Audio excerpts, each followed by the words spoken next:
बोलण्यासाठी मी उभा आहे। अध्यक्ष महोदय,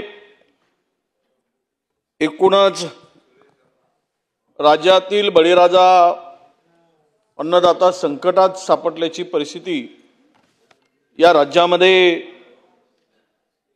अनेक वेळा निर्माण झाली आणि मागील 3 महिन्यामध्ये एकूण झालेल्या आत्महत्या लक्षात घेता राज्य कुठे चाललंय आणि शेतकऱ्याची व्यथा, शेतकऱ्याची अवस्था काय आहे हे या ठिकाणी प्रकर्षाने अध्यक्ष महोदय आपल्याला दिसून येईल।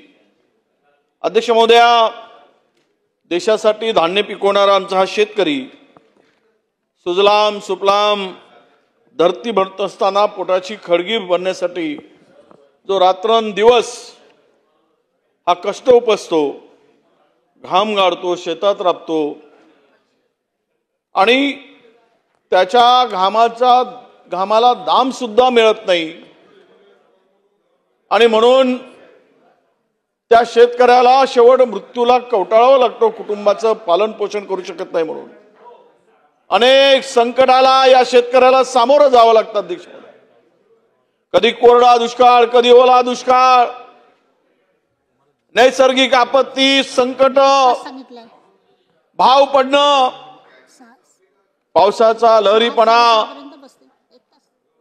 शासनाचा बेजबाबदारपणा आणि म्हणून बळीराजांच्या स्वप्नाची वारंवार राख रांगोळी होताना आपण सगळ्यांनी पाहिलंय। अध्यक्ष महोदय, शेतकऱ्यांच्या जीवनात सुधारणा आणण्यासाठी करण्यासाठी एक अत्यंत आधुनिक आणि संपन्न शेतीचा आदेश स्थापित करावा लागेल किंवा तो निर्णय अध्यक्ष महोदय घ्यावा लागेल। पण या बळीराजा सगळ्यांना आपल्याला पोचतो। आपल्या ताटातलं अन्न तो कष्टानं पिकवून आपल्या ताटात मिळतं, आपल्या वाटीत मिळतं आणि त्याचा अवमान या राज्यामध्ये कधी नव्हे एवढा अपमान सत्तेमधीलच बसून अरे किमान काही देऊ शकत नाही तर अपमान तरी करू नका, त्यांना हिणवू नका, एवढी तरी सद्बुद्धी या सत्ताधाऱ्यांना, कृषी मंत्र्याला, शेतकऱ्याचा अपमान करणाऱ्याला, पंढरीच्या पांडुरंगा यांना सद्बुद्धी द्या। यांच्या बुद्धीचे जे काही दिवाळे निघत चालले, यांची बुद्धी भ्रष्ट झाली।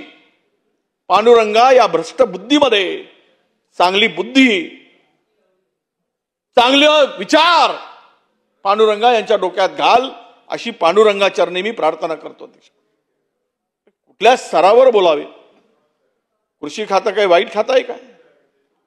पण ते खातं म्हणजे काय त्याची तुलना अध्यक्ष महोदया, म्हणजे खुद्द कृषी मंत्रीच शेतकऱ्याची तुलना भिकाऱ्याशी करतोय। ओसाळगावची पाटीलकी, कृषी खातं मंत्री खातं मिळालं काय, ओसाळगावची पाटीलकी मिळाली आहे ना? म्हणजे किती तुच्छतेनं त्या खात्याकडे हे मंत्री बघतात, हे सरकार बघतं, हे या ठिकाणी अध्यक्ष महोदय दिसून आलेला आहे। त्यांची भावना शेतकऱ्याप्रती किती घृणेची आहे, घृणास्पद आहे, लज्जा आणणारी आहे। अशा प्रकारचं वक्तव्य ज्यावेळेस राज्याच्या कृषी मंत्र्याकडून येतं त्यावेळेस या बळीराजांनी या संदर्भात काय विचार करावा? ज्यावेळेस आम्ही कर्जमाफी करतो त्यावेळेस ते म्हणतात, अरे कर्जमाफी दिल्यानंतर काय करताय? साखरपुडे करता, विवाह करता, निव्वळ फिरता। कर्जमाफी दिल्यावर ते साखरपुडे करतात, लग्न लावतात, निव्वळ फिरतात, तो घाम गाळतो, कष्ट उपसतो म्हणून तुम्ही खाताय हे विसरतात आणि अशा प्रकारे त्यांना हिनवलं जातं। अध्यक्ष महोदय, तो बळीराजा पांडुरंगाच्या रूपाने तिथे पंढरीत उभा आहे. कुणाला आशीर्वाद देईल तो मिळेल, तो ठरेल, पण किमान तो ईश्वर कुणाला देतोय, पांडुरंग कुणाला आशीर्वाद देतोय.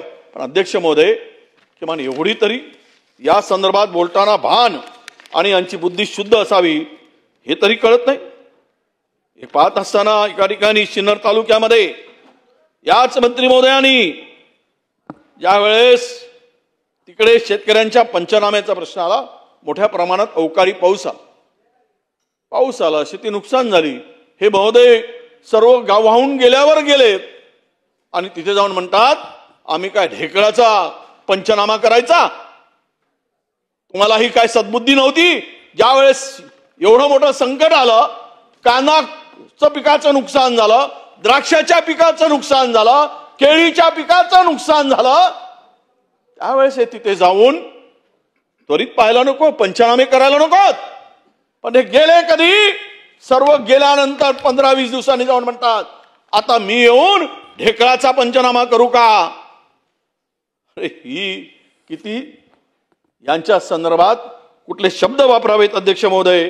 म्हणून खरं म्हणजे लाज वाटते आम्हाला सांगताना की शेतकऱ्यांच्या संदर्भात जे काय आता महोदय बोललेत की तर या संदर्भात तुमच्याच अमरावतीमध्ये येऊन हेच मंत्री महोदय त्यांना भिकारी म्हणून आले. तर काय बोलावं? तिथे तुम्ही आहात म्हणजे इतके असंवेदनशील कसा मंत्री असू शकतो? आणि त्याला का काढून टाकत नाही? शेतकऱ्याचा अवमान करणारा माणूस या राज्याच्या कुठल्याही पदावर राहता कामा नये. ही भूमिका सरकार का स्वीकारत नाही? जर शेतकऱ्याच्या संदर्भात तुमच्या भावना तुम्हाला कणाव आहे तर मग का करत नाही अध्यक्ष महोदय?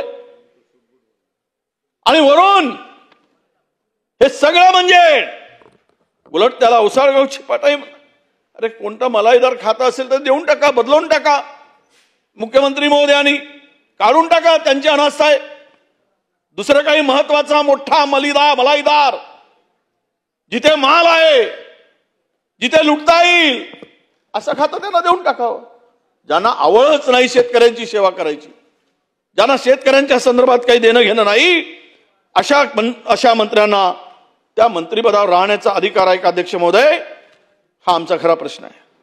खरं तर आज शेतीच्या आत्महत्या होत आहेत आणि आत्महत्या झाल्यानंतर 3 महिन्यामध्ये 767 शेतकरी महाराष्ट्रामध्ये 2017-18 मध्ये अध्यक्ष महोदया महाराष्ट्रामध्ये 8,700 शेतकऱ्यांनी आत्महत्या केल्या होत्या. मध्य प्रदेशात आत्महत्या झाल्या, त्यावेळी 4,000 आत्महत्या झाल्या होत्या. पण महाराष्ट्र हा देशातील सर्वात अधिक शेतकऱ्यांच्या आत्महत्या होणारा हा जिल्हा आहे. हे भूषणाव आहे. तुम्ही सांगितलं आम्ही हे उपाय केलेत, ते उपाय केलेत, या उपाययोजना, हे दिलं, अमकं दिलं, ढमकं दिलं. अरे काय अंबाडीचा भुरका दिला? काय दिलं असतं तर आत्महत्या झाल्या असतात 3 महिन्यात. शेतकरी कशाला आत्महत्या करू शकला असता? किती लाज वाटत नाही आम्हाला आम्ही हे दिलं म्हणून सांगताना. आणि म्हणून आमची विनंती आहे अध्यक्ष महोदया की आज जो शेतकरी आत्महत्या करतोय त्याच्या संदर्भात पंचनामे केल्यानंतर सुद्धा फक्त आत्महत्याग्रस्त मधील 200 शेतकऱ्यांना पात्र ठरलो 767 पैकी. अरे त्याच्या मुलाबाळाचा विचार नाही. आणि यामध्ये अध्यक्ष महोदया खरं तर लाज आम्हाला अशी वाटते की मंत्री तर बोलतात, आमदार पण बोलतात. काल माफी मागितली. आणि भाषा कुठली वापरावी त्यालाही मर्यादा आहे. आणि कोण काय कोणाचे सत्ता संपत्ती किंवा हे पद ऐश्वर्य हे जे मिळालं हे काय कायमचं आहे? आणि तुम्ही ज्या लोकांच्या भरोशावर निवडून येत आहे त्यांना तुम्ही बाप होताय त्यांचा. म्हणजे स्वतः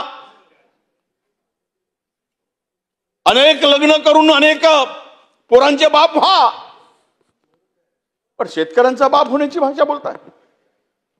नरेंद्र मोदीजी तुम्ही बाप आहे म्हणून सांगताय, ते स्वतः जबाब नाही झाले दुसऱ्यांना बाप कशाला करायला निघाला. किती अवमानजनक बोलावं.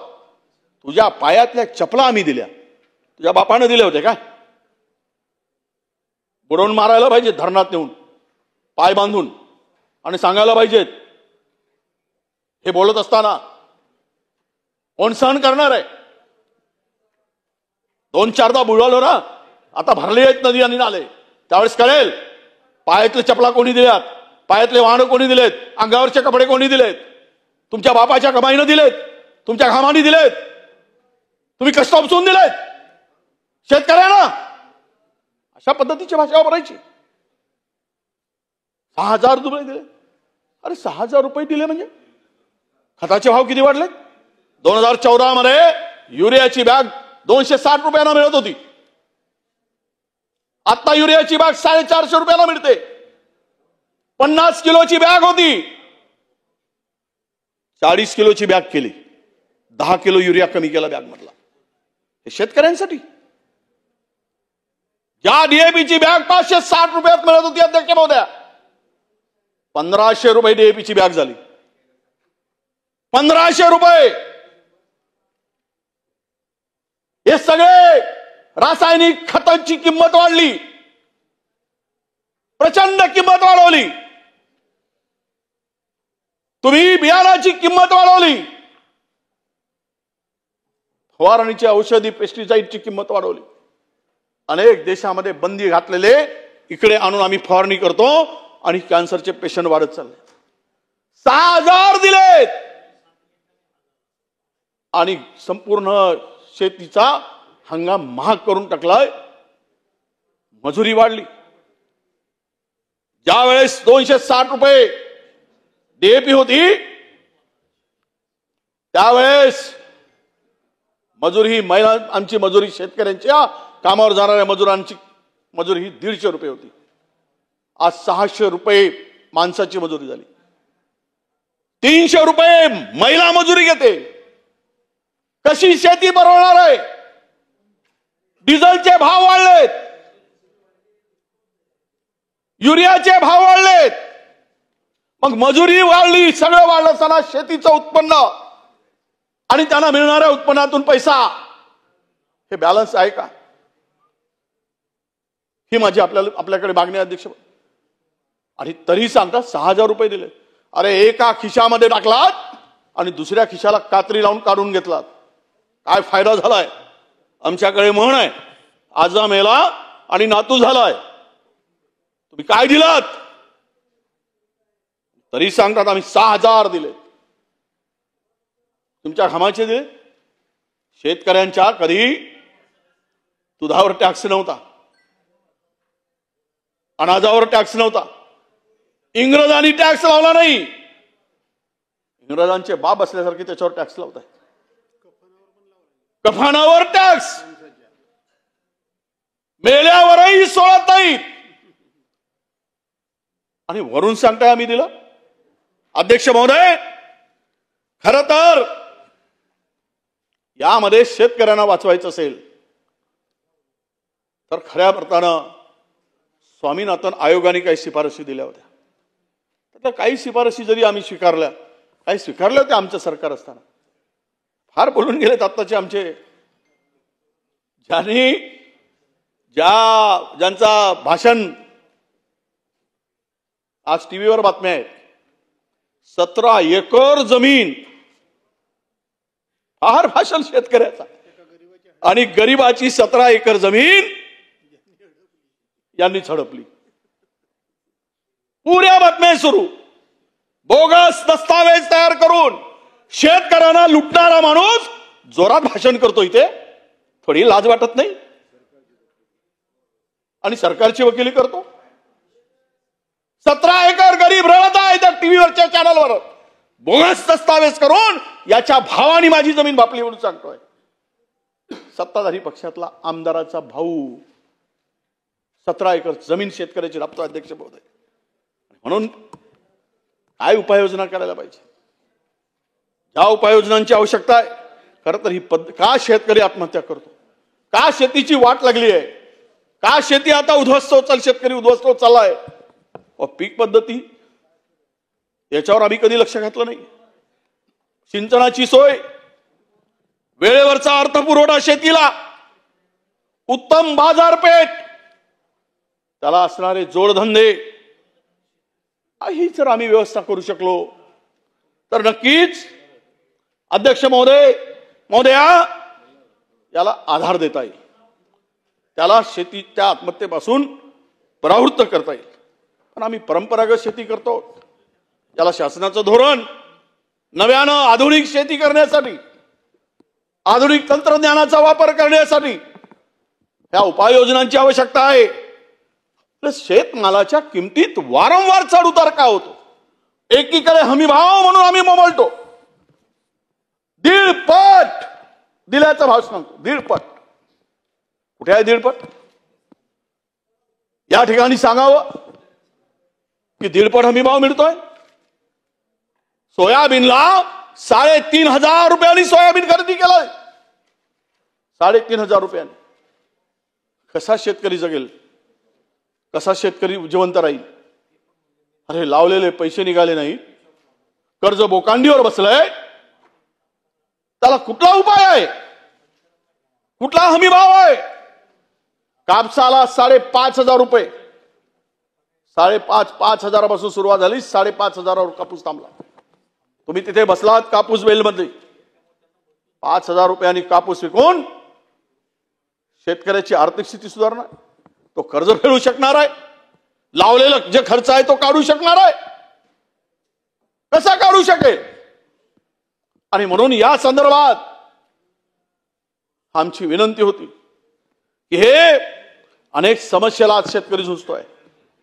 खरं तर शेतीमालाचा भाव स्थिर करण्याची भूमिका राज्य सरकारकडून महाराष्ट्रामध्ये एक पायंडा पाडण्याची आवश्यकता होती. अध्यक्ष महोदय,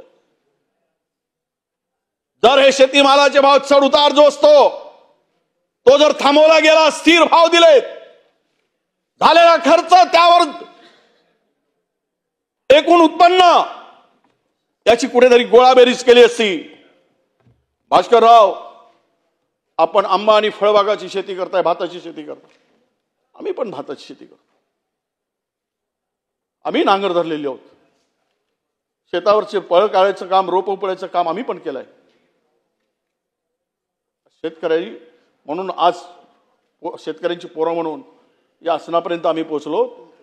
पण ज्या वेळेस त्या शेतांच्या गावात जातो, आम्ही माझ्या शेतावर आणि माझ्या गावात जातो, त्यावेळेस ते लोक ज्यावेळेस भेटतात ते सांगतात की आता शेती करणं कठीण झालं. ही परिस्थिती काय यावी? एवढ्या जर उपाययोजना झाल्या असतील तर का बोलावं तो शेतकरी? का अनास्था शेतीप्रती या शेतकऱ्याची व्हावी? आता नको असं वाटतंय, काय करावं साहेब? अध्यक्ष महोदया, मागच्या मंत्री महोदय ते आहेत, मागच्या खरीप पिकामध्ये धान्य खरेदी झाला साहेब, दुसरा पावसाळा सुरू झाला, खरीपाचं पेरणी आती हंगाम सुरू झाला, धानाचे पैसे अद्याप मिळाले नाहीत, निम्म्यापेक्षा जास्त शेतकऱ्यांचे मिळाले. आम्ही सांगत होतो, काल तिथे माननीय मंत्री महोदय रावलजी होते, ते ऐकायलाच तयार नाही, मान्यच करायला तयार नाहीत. अरे बाबा, नाही मिळालेत पैसे, खोटं काय बोलू, रेकॉर्डवर बोलतोय. मला आजही शेतकऱ्यांचे फोन आले, साहेब पैसे नाही मिळाले, आणि पैसे बाजूच्या मंत्र्यांनी मान्य केलं. आणि विशेष म्हणजे रब्बी पिकामध्ये जे आमच्याकडचं धान पीक आहे, भात पीक, त्याला कोटा ठरवून दिला. अरे जरा धान उत्पादक शेतकरी असतील कोणी, भात उत्पादक शेतकरी, आज त्या उन्हाळी धानाचे, ज्याला रब्बीचं धान म्हणतो आम्ही, कोटा ठरवून दिला. निम्म्यापेक्षा अधिक धान आजही पडलेले आहे, कोणीच घ्यायला नाही. 1,700 रुपये. आज मला तालुका अध्यक्षांचा फोन आला, साहेब हा सभागृहामध्ये आवाज उठवा, मंत्री महोदयांना सांगा, मुख्यमंत्री महोदयांना सांगा की आमचं उर्वरित धान घ्यायला सांगा. 1,600 आणि 1,700 रुपये क्विंटलनी धान मागतायत. हमी भाव 2,300 रुपये आहे आणि व्यापारी 1,700 रुपये 1,800 रुपयांनी तो धान खरेदी करतायत. म्हणून हे उरलेलं धान खरेदी करून त्याची मुदतवाढ करा आणि आम्हाला जो कोटा दिला आहे तो वाढवून द्या. अध्यक्ष महोदय, धानाचं उत्पादन साधारण इकडे कोकणात किती होतं एकराला माहित नाही मला, पण आमच्याकडे साधारणतः 12 क्विंटल होतं आणि सरकारचं धोरण जिल्ह्यात वेगवेगळ्या प्रकारचं 12 ते 16 क्विंटल होत असताना आता उन्हाळी धानामध्ये हे पीक किमान 15 ते 18 क्विंटल होतं पर एकर आणि खरेदीचा निकष काय लावलाय? जेवढं लावलं असेल त्याच्या एकराच्या मागे 8 क्विंटल खरेदी केली जातं. अरे जेवढं उत्पन्न होत असेल तेवढं खरेदी करा ना. कुणाच्या बापाचं काय जातं? जेवढं झालं असेल तेवढं दिलं पाहिजे, घेतलं पाहिजे सरकार म्हणून. सरकारची जबाबदारी आहे ती. अर्ध घ्या, अर्ध कुठे विकणार? कसा सर्व्हाइव्ह करू शकेल तो? कसा सावरू शकेल तो? एवढी अक्कल नाही? इतका बेअक्कलपणा असू शकतो? संबंधित जो काही त्या खुर्चीवर बसला असेल त्यांना पूर्ण धान घेतले पाहिजे. आज पावसाळा सुरू झाला, गरीब शेतकऱ्याच्या घरात साठवणुकीला जागा असते. व्यापाऱ्याकडे 1800 रुपये 1700 रुपये प्रमाणे सर्व तो विकण्याचं काम अध्यक्ष महोदय सुरू झालेलं आहे. म्हणून मला विनंती आहे, या ठिकाणी चर्चा करत असताना की बाधित शेतकऱ्यांचं काय? तुम्ही निकष बदलवला, जी.आरच बदलवून टाकला. निवडणुकीच्या पूर्वी एक जी.आर, छाती ठोकून डोका आपटून काय सांगितलं? त्यावेळेचा 1 जानेवारी 2024चा जी.आर होता. त्या जी.आर मध्ये कोरडवाहू पिकासाठी 13,500, बागायतीसाठी 27,000 रुपये होता, फळबागासाठी 36,000 रुपये होता. आणि ही मदत अवकाळी पाऊस किंवा राज्यामध्ये अवेळी पाऊस याला 3 हेक्टरपर्यंतची मर्यादा होती. अध्यक्ष महोदया, 30 मे 2025ला जी.आर काढला आणि आता कोरडवाहूसाठी 8,500, बागायतीसाठी 17,000 आणि भास्कर साहेब फळबागांसाठी 22,000 आणि त्याची मर्यादा 3 हेक्टरवरून 2 हेक्टर केली. म्हणजे निवडणुकीत मतं घेण्यासाठी शेतकऱ्यांना फसवायचा, फार मोठा जी.आर काढून दाखवायचा, शेतकऱ्याच्या पाठीमागे आहे म्हणून छाती खोलून दाखवायची, मोठी छाती फुगवून दाखवायची. आणि आता देत असताना तुमचे हात आकडते का घेता? तुमच्या हाताला लकवा मारल्यासारखं शेतकऱ्यासाठी का करता? का लकवा मारतो शेतकऱ्यांचं नाव आल्यानंतर? उद्योगपतींना 3-3 हजार कोटी रुपये देताना लकवा मारत नाही. सुप्रीम कोर्टानं हस्तक्षेप करावं लागतं एका मोठ्या कंपनीला, उद्योगाला देत असतात. आणि शेतकऱ्यांना देताना जी.आर वाढवून द्यायला पाहिजे. महागाई, आलेलं संकट, झालेली उत्पन्नात घट, न मिळणारे दर हे वाढवायला पाहिजेत की कमी करायला पाहिजे? उलट हे वाढवून देत आहे. ठेकेदारांचे पैसे वाढवून द्यायचेत आणि इकडचे कमी करायचेत. हा दुपट्टी आणि दुतोंडी भूमिका अध्यक्ष महोदय या सरकारची आहे. सांगितलं, सगळ्या खतांचे भाव प्रचंड वाढलेत मागच्या वर्षीच्या तुलनेत. म्हणजे खरं तर निकृष्ट बियाणे. पुढे आज कृषी मंत्री नाही आहे, काय सांगावं? भास्करराव, तुम्ही त्याचा उल्लेख केलात की नाही मला माहित नाही. हा, मंत्री कोण आहे? तर मुंबईचे पालकमंत्री महोदय आहेत. सगळं आपला अधिकार आहे, आनंद आहे आम्हाला. जे होते ते जलसंधारणवाले तेही गेले. म्हणजे शेतकऱ्यांची चर्चा, मातीच्या राबणाऱ्या, मातीत घाम घालणाऱ्या माणसाच्या न्याय हक्कासाठी चर्चा, आणि सिमेंटच्या जंगलात राहणारे मंत्री इथे उपस्थित. मंत्री महोदय, आपल्याला विनंती आहे, आपण बसलात खरं म्हणजे आपला आदर आहे, सन्मान आहे, पण किमान त्या खात्याशी संबंधित एकतरी मंत्री बोलवा, जरा अधिकारी बोलवा. कोण नाही? गॅलरी खाली आहे, ती बंद करून टाका.